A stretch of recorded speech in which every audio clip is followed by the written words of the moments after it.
What tender and juicy drama is going on at your school/workplace?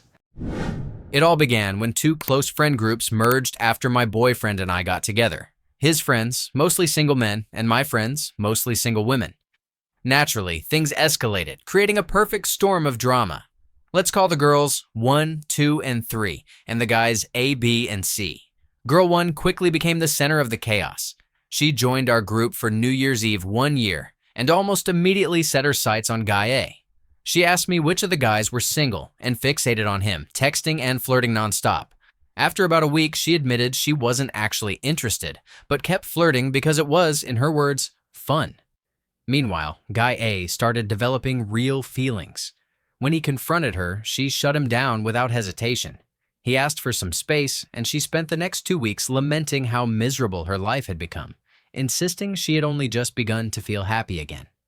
I had been friends with her since high school, so hearing her say she couldn't talk to any of her friends really hurt. Eventually, she returned to the group. Guy A's feelings were still obvious, yet she continued flirting with him. I gently warned her, "Hey, maybe cool it. You're making it hard for him to move on." She brushed it off, saying, "I told him no.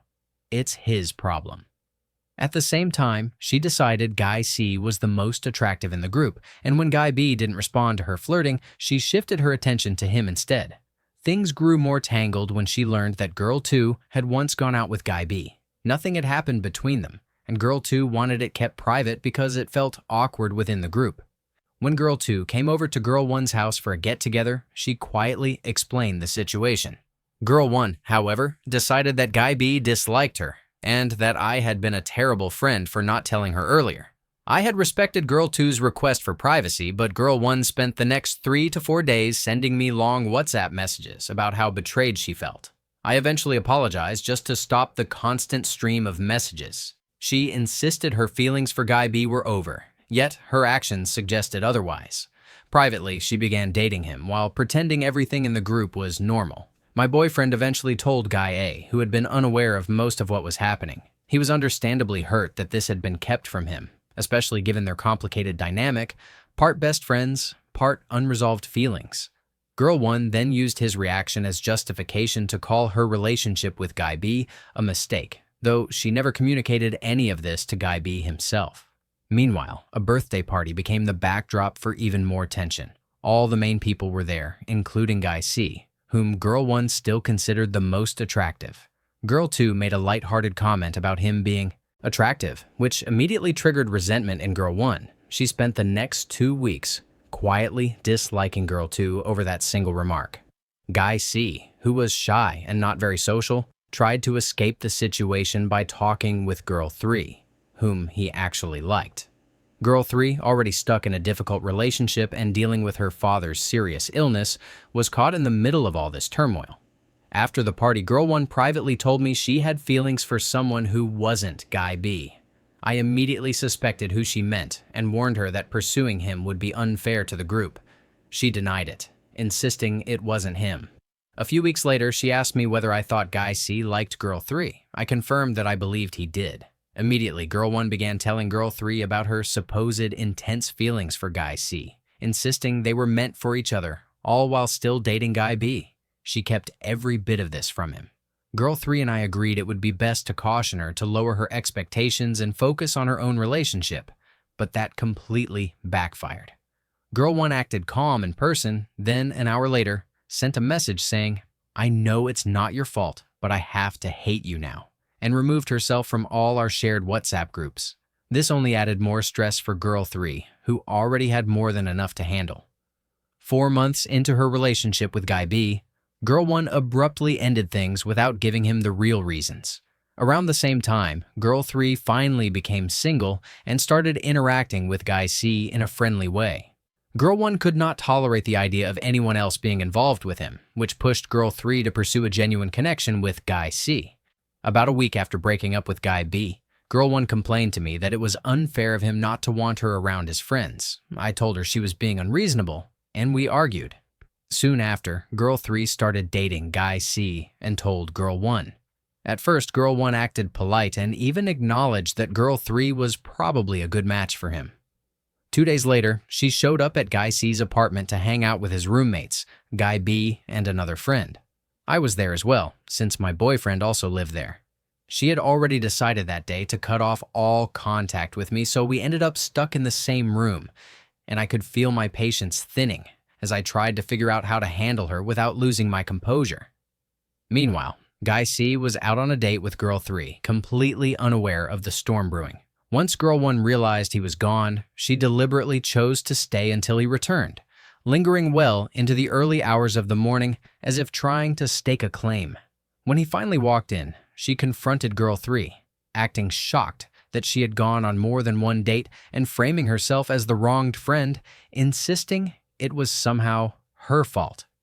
Then she turned her attention to me, trying to portray Girl 3 as a terrible person while refusing to acknowledge her own role in the chaos. I told her plainly that she was being an absolute jerk, ignoring everyone else's perspective and stirring up unnecessary drama. Naturally, she didn't listen. I suggested we settle the issue face-to-face, saying, "Can we stop fighting through WhatsApp and meet up like adults? All of us together." She agreed, but predictably never showed up, instead cutting off all contact with the other women in our friend group. After 3 hours of silence, she finally called me in tears, spinning a story of helplessness and painting herself as the innocent victim. By this point, my boyfriend decided enough was enough. He sat Guy B down and explained the entire situation. Girl 1's long-standing feelings for Guy C and the ways she had been undermining Girl 3. Guy B listened and finally said, "Oh, that explains everything. I'm never talking to her again." Meanwhile, Guy C, who is naturally the peacemaker, confronted Girl 1 and asked her to stop sabotaging her friendships.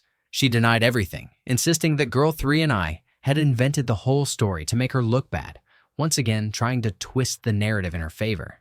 She then turned to Girl 3, telling her that Guy C was incredibly sweet and clearly cared about her, while claiming that I had never supported her or been there for her.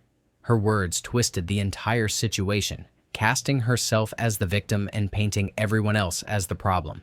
At that point, I firmly told her I needed space from the drama and asked her to stop spreading false narratives behind my back. After about a month to cool off, I reached out to ask whether she was willing to meet with me, Girl B, and Girl 3 in person to try to repair our friendships. Her reply was cold and dismissive. For me, this is all in the past. I see no reason to drag it up again. In the end, the only person still keeping in touch with her was Guy A, who wisely chose to stay out of the rest of the chaos because he didn't want to know the details. And throughout this entire ordeal, I repeatedly encouraged her to seek professional help, though she never followed through. Story 2. I work for an attorney, and I was still employed there when I broke up with this guy. We'll call him K. It has now been 8 months since K ended things with me, via a text message no less, and he still hasn't returned my $800 worth of camera equipment that was at his place. I had known K for quite a long time before we dated and believed he was a decent person, so I never pushed the issue of getting it back. Every couple of months, he would resurface to apologize for not returning my things yet. My boss, the attorney, knows about the situation and doesn't understand why I haven't pushed harder. Yesterday, Kay randomly texted me again while I was at work. I was distant and told him I wanted my belongings returned. Kay replied that I had to commit to playing his flute in order to get them back. I work out of my boss's home and, conveniently, her husband was there. He also knew about the situation. I explained what had just happened and asked whether he would speak to Kay for me. He talked to Kay on the phone for approximately 10 minutes. I didn't stay to listen, but afterward, he told me he had instructed Kay to have my belongings boxed and delivered to my house by 4 o'clock, or he would accompany me to the police station to file a complaint. My boss then said she wanted to file a motion and make a complaint for extortion and swerk.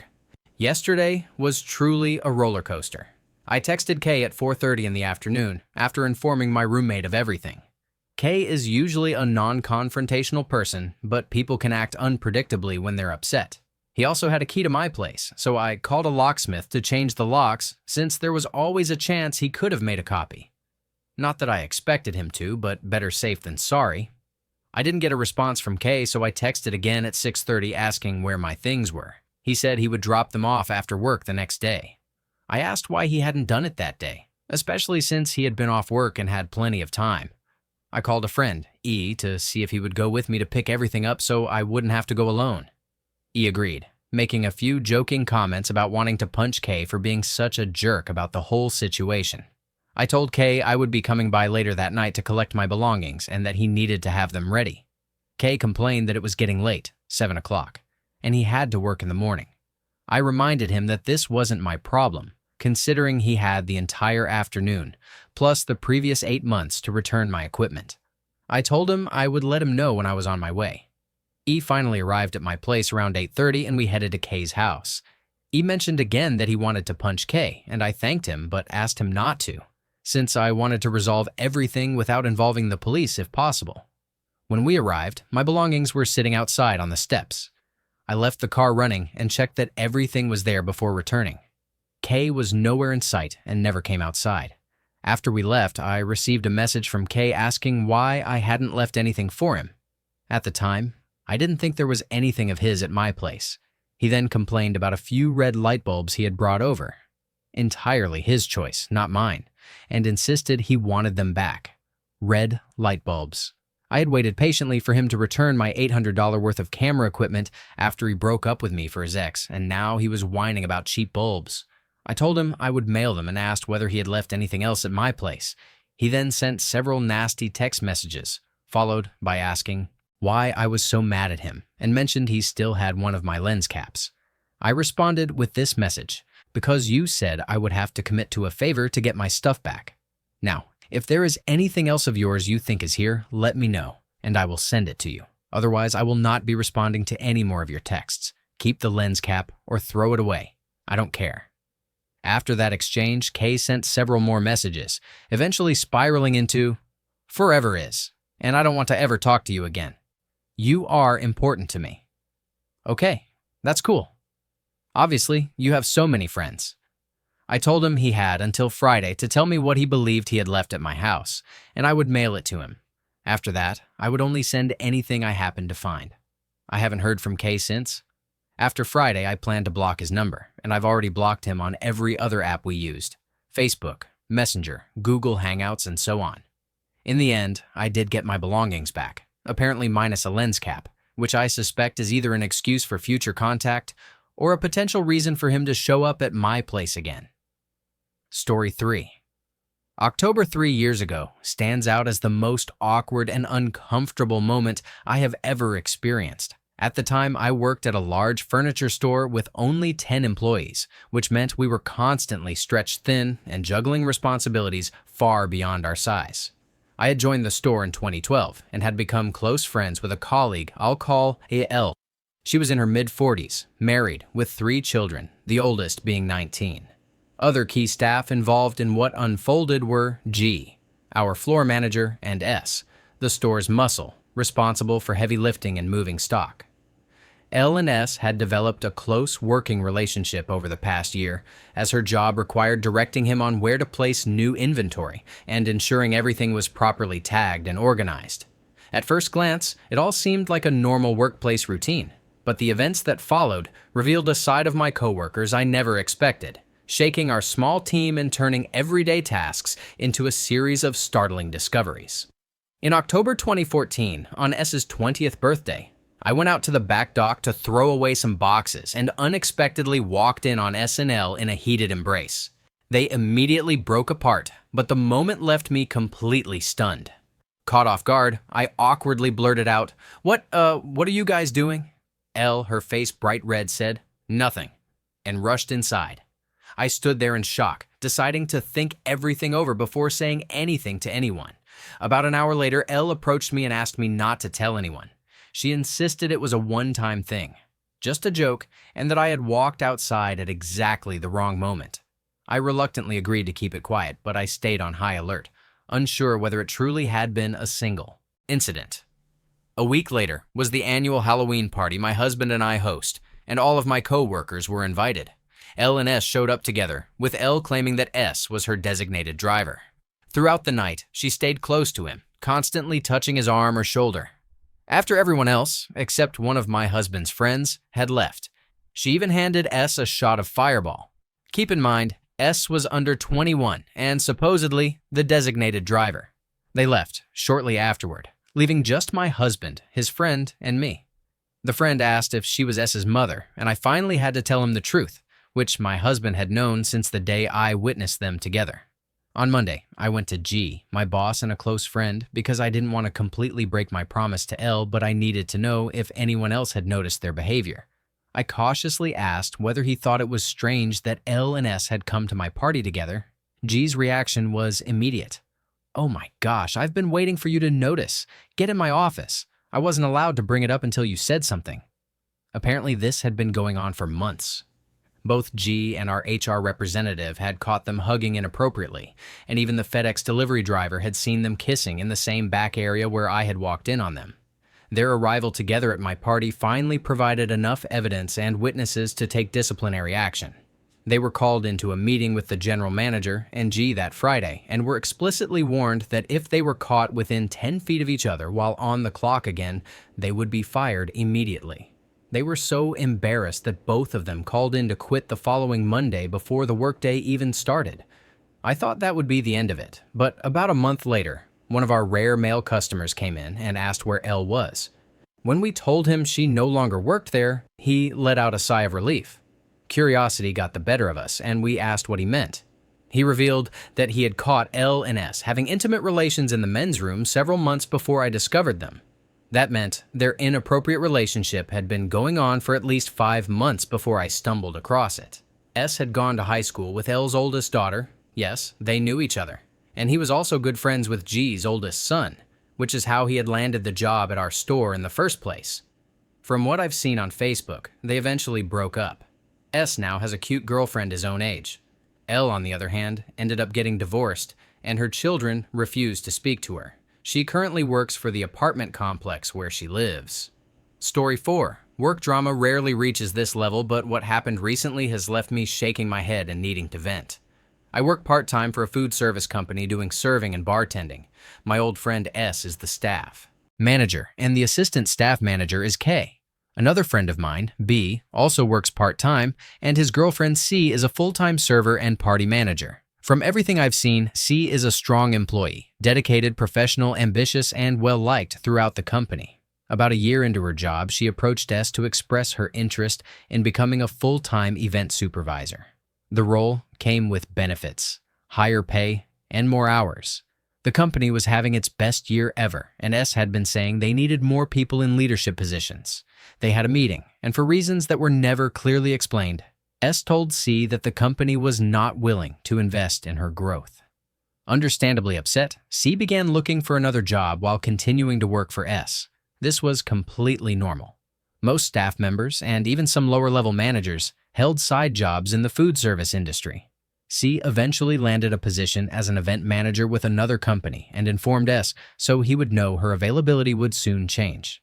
At first, S said it was fine, but a few days later, he reversed course, claiming it was company policy that a party manager could not work for a competitor. As a side note, I have never seen this policy written anywhere or communicated in my 7 years with the company. Many former party managers, including S's friends, had done exactly that without any issues. C responded by saying she would submit her 2 weeks' notice, planning for a mutual and professional departure. Everything seemed fine, at least for a moment. After a week, C went on a long-planned weekend trip with B.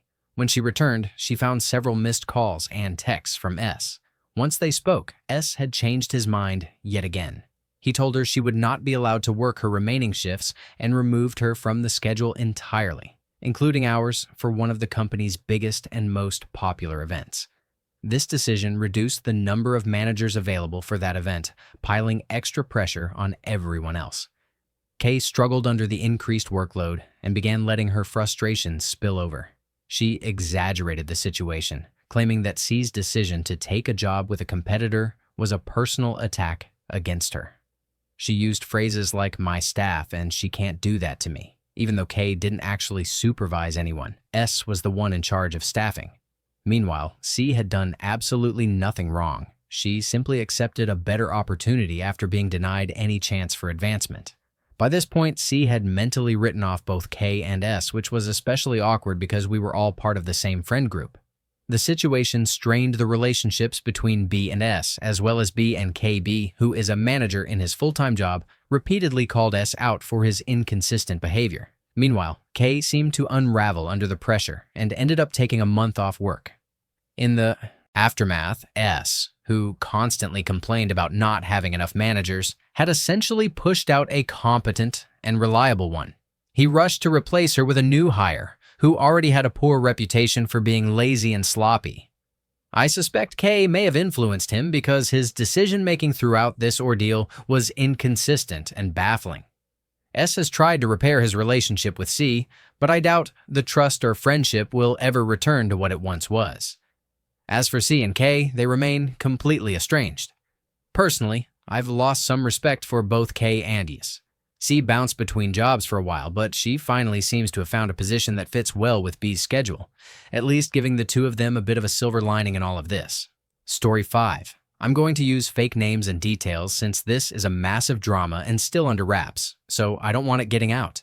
I work at a company with more than 10,000 employees, spread across multiple areas and divided into 9 departments, each containing anywhere from 2 to 30 sub-departments. I manage one department with 12 sub-departments, each of which has its own supervisor. To start, there is a guy named Trevor. He's a manager in our maintenance department and oversees all the carpentry staff. Trevor is well liked by his team and is genuinely kind to everyone. The mechanical and electrical staff, however, are not as fond of him because of the level of support he provides to his carpenters. Trevor has secured so many grants for workplace safety and improvements that his wood shop is 10 times nicer than any other area in the facility. Trevor's girlfriend works in a different department on the opposite side of the facility. Honestly, she is hard to watch. She has hit him for no reason and constantly complains about everything he does. He does not deserve that treatment, and it is genuinely uncomfortable to witness. I want to be clear that I do not condone any of the choices people make in this story, but a lot has unfolded, and I have chosen to stay out of the personal conflicts. Now, to focus on the story. This involves 2 of my supervisors, Alexis and Lee, both women, and Trevor. Trevor frequently steps in to help our department, which is why I know him so well. One day, Alexis's area experienced a major issue, and Trevor tried to get the electricians to fix it. They told him they were too busy and to try again in a week, which is typical. Work in Alexis's team, which has more than 40 people, had almost completely stalled. Without complaining, Trevor fixed the entire issue himself. Everyone was thrilled, and as usual, the team praised him for his efforts. Then, noticing other broken and outdated equipment in the area, he had his carpenters build brand new tables and other essential items. This effort seriously boosted the morale of Alexis's team, who constantly talked about how great Trevor was, and to be fair, he truly is. A few weeks later, Alexis's team won the Most Valuable Team Award for the month. Everyone was thrilled, and according to company policy, the team received a giant trophy to display in their building. I had never met Alexis's boyfriend, but when he visited and saw the trophy, he immediately became a downer. Instead of celebrating with her, he belittled the award and told her it was meaningless. This clearly damaged her confidence. Alexis is my most detail-oriented supervisor, someone who double-checks every major decision with me, so seeing her partner undermine her success was especially disheartening. Trevor continued stopping by, offering Alexis normal, professional compliments about her work. I witnessed this once, and it was absolutely not flirting. However, over time, Alexis and Trevor began a secret affair. Shockingly, her entire team knew and even covered for both of them to keep it hidden from their partners. While surprising, both Trevor and Alexis are genuinely good people, and I could understand why they would be drawn to each other. Still, they remained with their respective partners throughout it all. This situation went on for about a month before becoming even more complicated. Lee, another manager who was dating a woman under Alexis's supervision, entered the picture. Alexis apparently had an attraction to women, and somehow Trevor, Alexis, and Lee formed a secret 3-way relationship. Lee's girlfriend was aware of everything. In short, a highly respected manager from a completely different department ended up in a hidden 3-way relationship with 2 of my supervisors, with multiple partners aware and covering for them. The drama was intense, and the ripple effects on workplace dynamics were unbelievable. Story 6. I am currently living in bizarre world at a new job, and it is absolutely surreal. After 5 months of unemployment, I finally landed a position at a company that handles water and fire damage restoration. Yay, for me, right? Or so I thought. I was hired to work in collections at a lower wage than usual, but I accepted the job because of their bonus program, which rewards employees for hitting monthly goals. I have only been here 3 weeks, and this is what has happened so far. 1. During my first week, the controller was literally walked out of the building by the president, carrying all her belongings in a box. Everyone was suspiciously quiet for days, and I just kept my head down and focused on my tasks. Later, I learned that every single person in the office had been there less than a year because of extreme turnover and mass firings by the president and his wife. In my department, the new supervisor is 22, has no degree, and has been here only 8 weeks.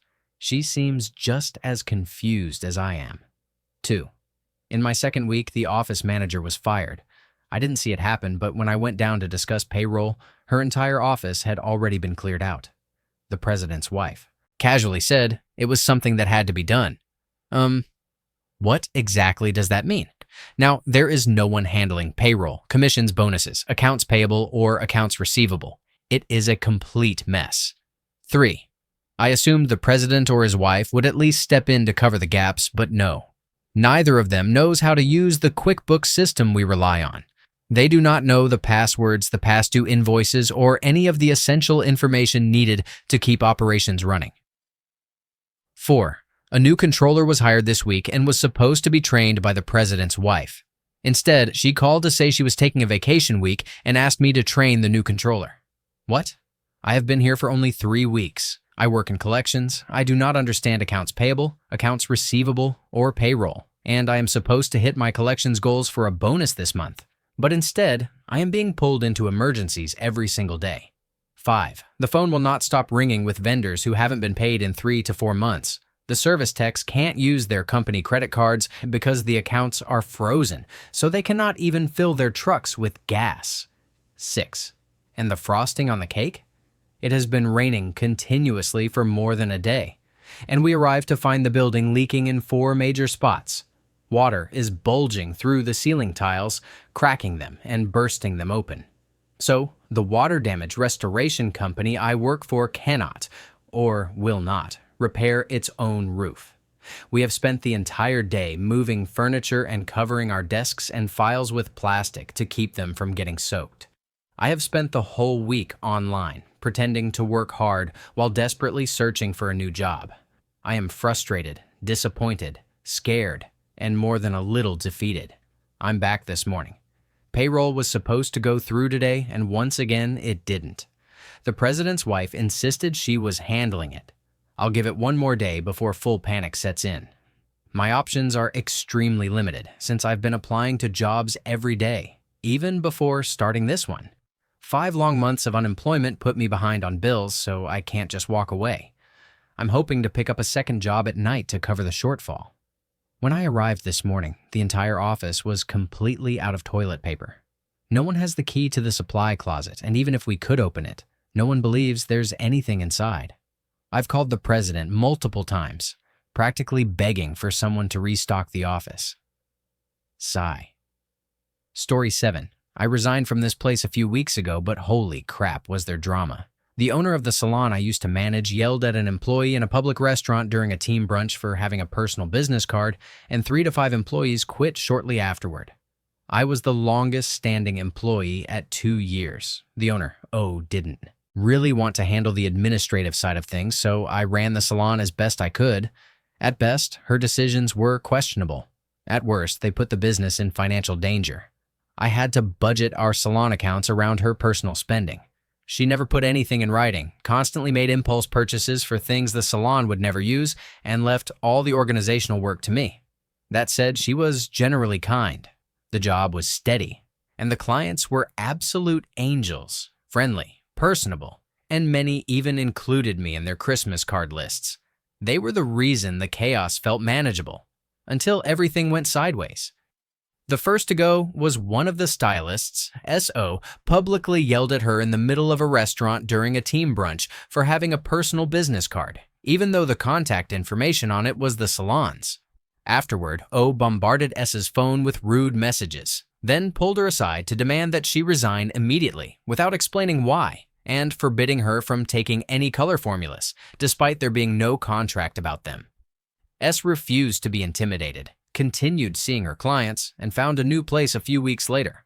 O even tried to withhold S's paychecks until she resigned, but I reminded her firmly that doing so was illegal, and I quietly made sure S received her pay before O could interfere. Next came the drama with our salon assistant, A. She was happily married with 2 kids, old enough for her to work part-time to help with the family income. O, however, decided this meant A didn't deserve a fair wage. During training, A was paid minimum wage. After training, she received a 50-cent raise, still less than my starting wage. No matter how many times A and I pushed for fair compensation, O refused. After the situation with S.A. immediately put in her 2 weeks' notice, O suddenly labeled her lazy and ungrateful, and once again tried to withhold her pay. I had to intervene to make sure A received what she was owed. By this point, I had already started looking for other jobs. O constantly trash-talked S&A to me, claiming that the salon's success was entirely because of me and that I was the only reason the business was still running. She seemed desperate for constant validation. When I finally handed in my 2 weeks' notice, she did a complete 180, suddenly insisting I was incompetent, undervalued, and that no other company would ever treat me well. She said all of this directly to my face. I had to stay in close contact with my replacement to make sure my final paycheck was processed correctly. At the end of the day, every salon job has drama, but I had never experienced one massive meltdown that triggered a full-scale exodus. I am incredibly relieved to be out of that place. Story 8. About a week and a half ago, a coworker who was well liked by everyone had to leave work unexpectedly. Someone had smashed his truck window, so he took the rest of the day off to deal with it. About an hour before our usual clock-out time, he called my boss, bragging that he had figured out who broke the window and had beaten them up. The people he went after were 2 17-year-old boys, and he is 30. Since we work in an apartment complex where children live, my boss, who is the only person with keys, had to step in. She called the owners on her way to address the situation, and they told her not to fire him. She followed their instructions, but also spoke with the complex's attorney, who advised her not to tell the coworker until afterward. The next day, everything appeared normal at work. We all piled into the office as usual. The manager didn't know the full story, and she sent everyone out to start their tasks. But about an hour after he was supposed to clock in, the coworker arrived, bruised, with several stitched cuts, and carrying both a police report and a medical report from the night before. Apparently, he had been followed the previous day and jumped by friends of the boys he had beaten. They warned him that if they saw him again, it would happen again. Because of the safety risk, not only to him but potentially to the residents and staff, the manager had no choice but to fire him. A few hours later, his wife stormed into the office, screaming and demanding all documents related to his termination. Legally, she was entitled to receive copies, but only so she could keep them, not take them, copy them, and return them. Instead, she yelled at my boss at the top of her lungs, insisting it was illegal because the documents weren't hers and should never have been given to her. My boss told her to calm down and leave, or she would have to call the police. The woman kept mouthing off, daring her to make the call and insisting she had done nothing wrong. My boss contacted the authorities, made copies of the documents, and handed them over. The woman left while my boss was still on the phone with the police, but she continued yelling all the way out. The authorities stopped her as she exited and issued a no trespassing notice. Things finally calmed down after that, until yesterday. My son is in the Boy Scouts and is selling popcorn. My boss had already placed an order with me, and I told her she could pay whenever she was able. I ended up needing to turn the order in earlier than expected, and I couldn't reach her the day before. Yesterday, I let her know that I had to submit the order, but that the online option was still available. That was all it took. She erupted. She started cussing and told me she had given the now ex-coworker the money for the order weeks ago and had instructed him to make sure I received it. He lied to her, claiming he had already passed it on to me. That only made her angrier, especially knowing my son could lose out on his sales badges because of it. Determined to make things right, she went online and placed an even larger order than she had originally planned, bigger than all his previous orders combined, just to ensure he earned his badges. She thinks of him like a grandson, and she wasn't about to let someone else's dishonesty take that away from him. Story 9. We have an employee named Carl. Carl is that guy. You know the type. He was unpopular and unsuccessful growing up, never really changed, and now he's in his 40s, so that seems to be his lot in life. He graduated from high school with the president of our company, who is the classic golden boy, and you can imagine the insecurities Carl carries because of that. He constantly compares himself to the successes of others, and it shows in both subtle and not so subtle ways, making him frustrating and oddly pitiful to work alongside. Well, Carl was demoted a few years back and now holds a fairly entry-level position.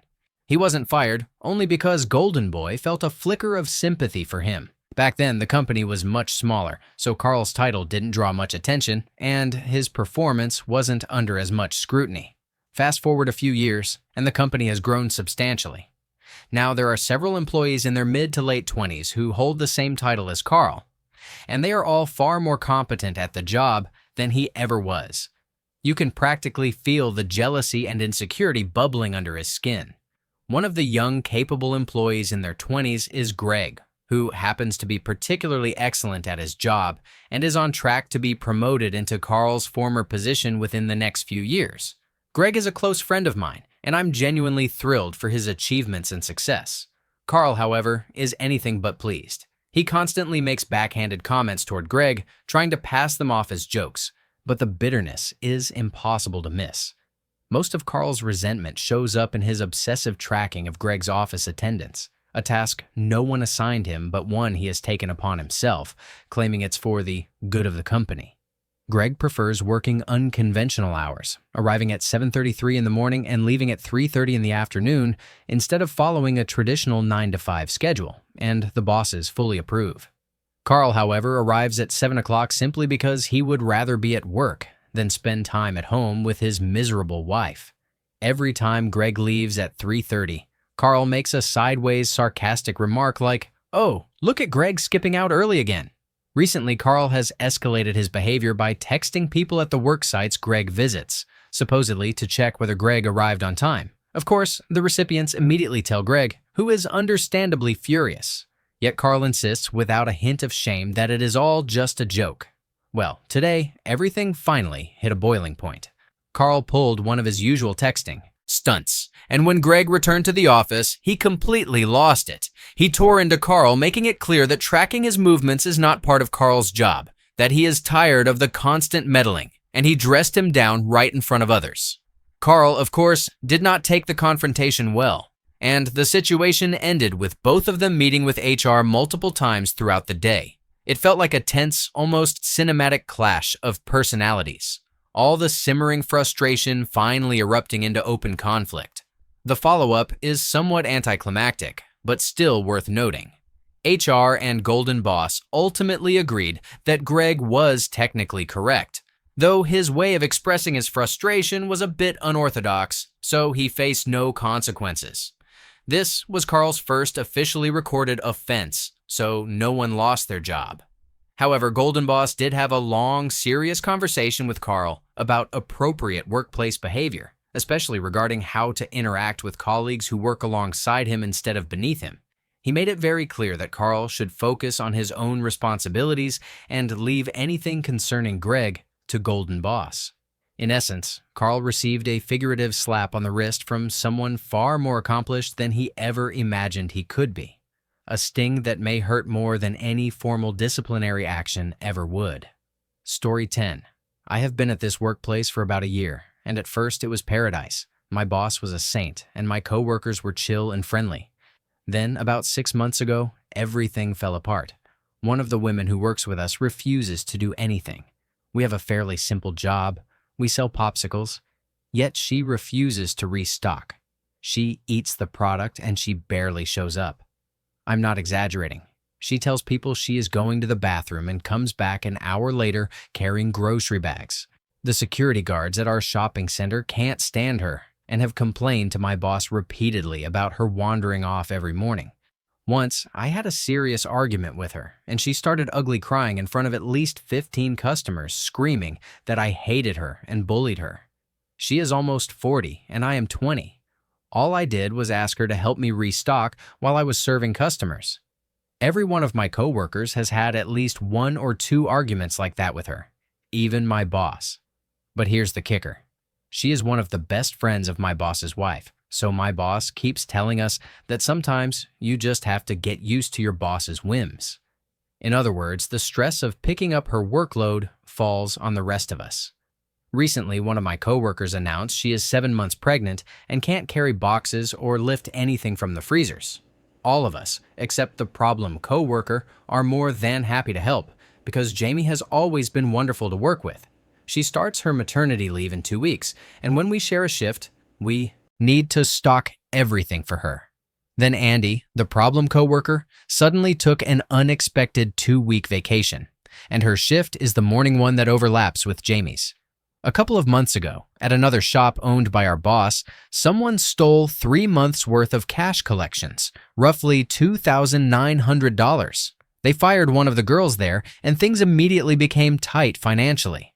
Our boss's solution was to cut costs wherever possible, paying only for the most essential expenses. If we get sick, 10 is deducted from our salary, and the same happens if we are late. We do not have clean water at work, and if we want any, we have to buy it ourselves. We also did not receive the 2 raises we were supposed to get this year. So, our friend Andy solved her money problems by stealing.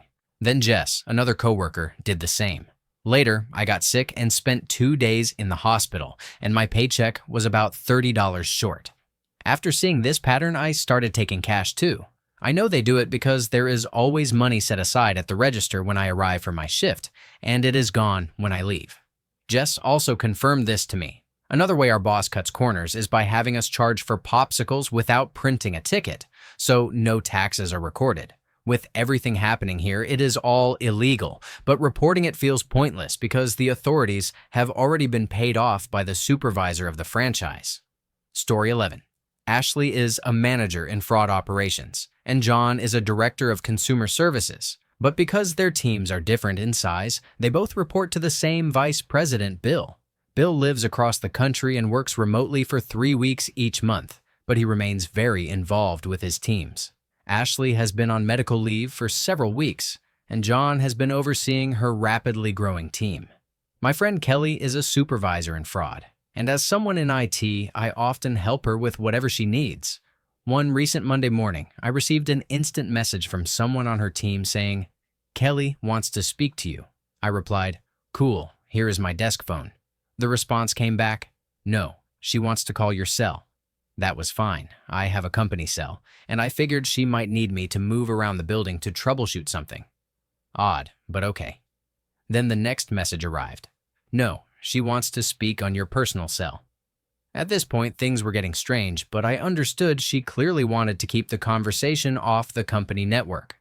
I let my coworker know that I was going on an official break, something that rarely happens in my group and basically means I am stepping away to handle a personal matter.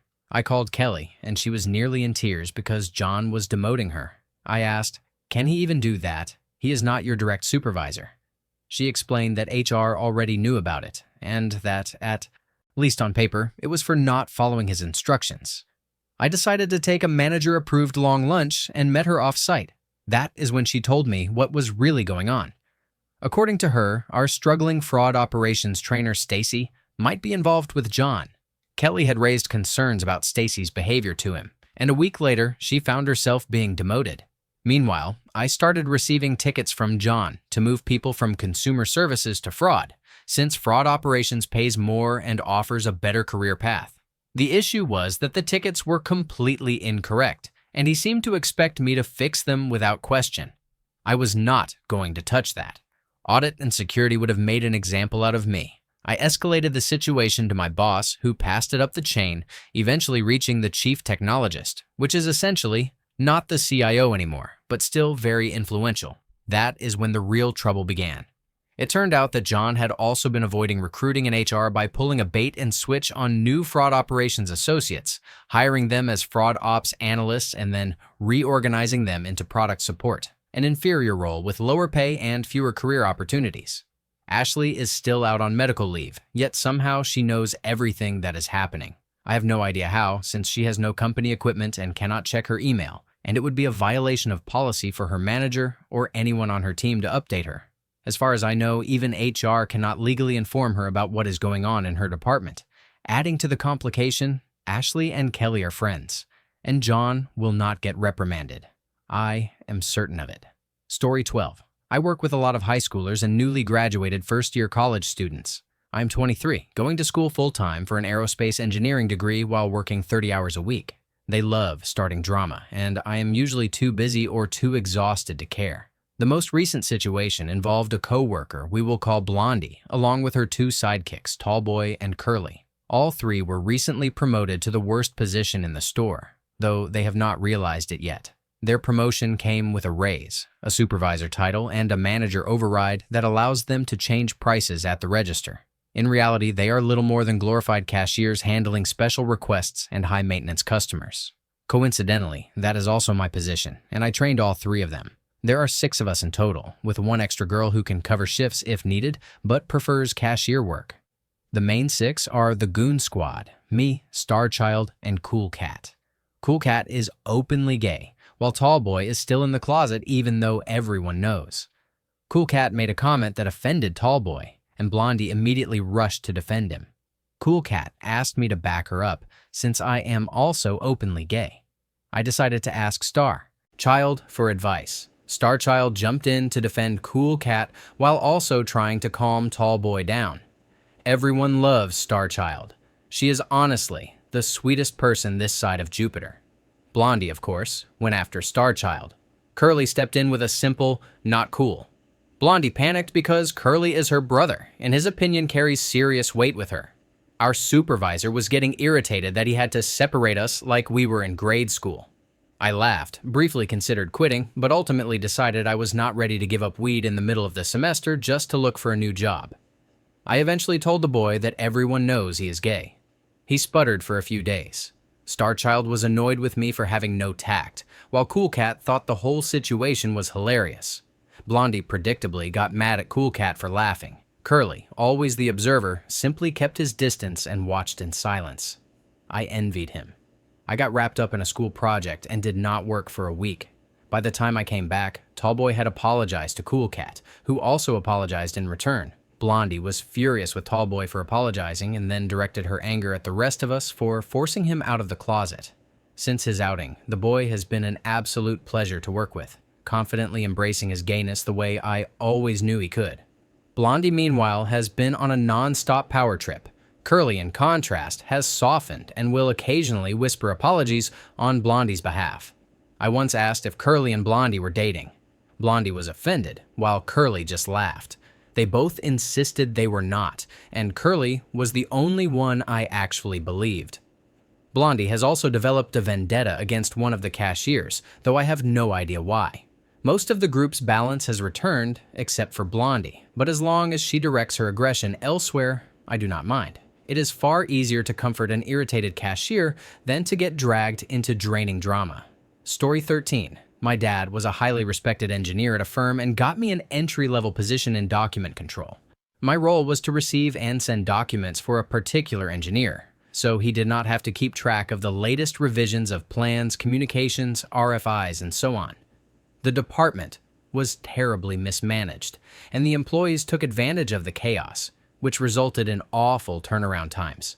When I started, I took the job seriously, knowing there was real potential at an engineering firm. I planned to work my way up, get my education covered, and earn good money along the way. I worked hard, and while a new set of plans would normally take 2 to 3 days to be logged in, processed, and passed along to the engineer, or sent back out when markups were complete, I went all in. I tried to move everything through my department the same day. Even if an engineer handed me plans on a Friday at 4 o'clock, I would stay late and make sure they went out before I left. Word got around quickly, and the other engineers grew irritated that Walt's document reviewer was completing in 1 day what took everyone else 2 to 5 days. On top of that, I was more thorough than anyone, building a document tracking spreadsheet that logged every step of the process with a timestamp for each document involved in a job. After 3 months of this, I was called into a meeting with my manager, the head engineer, and the HR representative. The manager was reprimanded, and later, in a separate meeting with HR, I received a big commendation and a generous raise. I also realized I had just painted a huge target on my back. My coworkers in the department were manipulated by the manager into believing I was the reason everyone was suddenly under scrutiny. Only a few months into the job, my boss and all my coworkers hated me for being a try-hard who ruined their easy setup. I spent 8 to 10 hours a day in a tiny room surrounded by people who despised me. I even had to bring a cooler because I could not trust leaving my food in the fridge. I explained everything to my dad, and he pointed me toward a path to move up. I made friends with the head of the CAD department, learned CAD in my spare time, and asked for the chance to help the overworked CAD team on weekends to meet deadlines. I proved myself over a couple of weekends and eventually got promoted to CAD design about 3 months after that meeting. Within a few weeks of moving upstairs, the manager, assistant manager, and about half the document control staff had quit. I had effectively wrecked that department. My dad's reaction was a strange mix of annoyed and proud. I had made his life more difficult, but I had done it by working hard. He was conflicted, caught between respect for my dedication and frustration over the mess I unintentionally created. Story 14. I work in the gas station of a grocery store with about 6 other people. There is one woman named Jenna. She's around 40 and takes the job extremely seriously. The till is allowed to be about $1 off without anyone getting in trouble, but if it is even a penny off, she becomes spiteful. She also takes about half an hour for a 15-minute break and then gets passive-aggressive if you are even 1 minute late returning from yours. How she treats people depends entirely on her mood. If she is in a good mood, she will compliment something you have done, give tips kindly, and wish you a good day before leaving. If she is in a bad mood, it is a nightmare. She will pick apart absolutely everything. Money facing the wrong direction, tiny details no one else notices, anything she can find. If you make a mistake while she is in a bad mood, good luck. Jenna has gone from threatening to take me off gas station duty one day to telling me I did a good job 3 days later. Nobody likes Jenna. She and another coworker, Lena, have even gotten into full-on cursing matches. Lena is currently doing everything she can to spite Jenna. If Jenna reminds her to clean the windows, Lena will purposely leave handprints on them. That is just the beginning. Lena is also chronically late and usually disappears into her drawer, which makes it frustrating to be relieved by her because you end up leaving at least 5 minutes late. She is a fun person, and we get along well, but I swear she has come in smelling like pot twice. Then there is Patty, who is a double-crosser, if I have ever seen one. I once told her I had been asked to do something I had never been trained on, which was frustrating. A week later, someone asked if I needed training for that exact task. I had only mentioned it to her. She will be nice to me during my shift and then talk trash about me behind my back. Not to mention, one of my other coworkers suddenly moved away because her husband got a job down south and the whole family had to relocate. She gave only a week's notice, which caused a bit of panic, to say the least. Combine that with a company that keeps putting us into new positions without training, plus angry customers who constantly try to scam us, and you end up with a job that is an absolute mess. I know I am not perfect. I make plenty of small mistakes, and I am still learning. On the days Jenna is in a good mood, she gives helpful little tips that actually make a difference. But honestly, working here sometimes feels just as dramatic as middle school. Thank you for watching. If you enjoyed this video, be sure to give it a thumbs up, subscribe, and hit the bell icon so you never miss an update.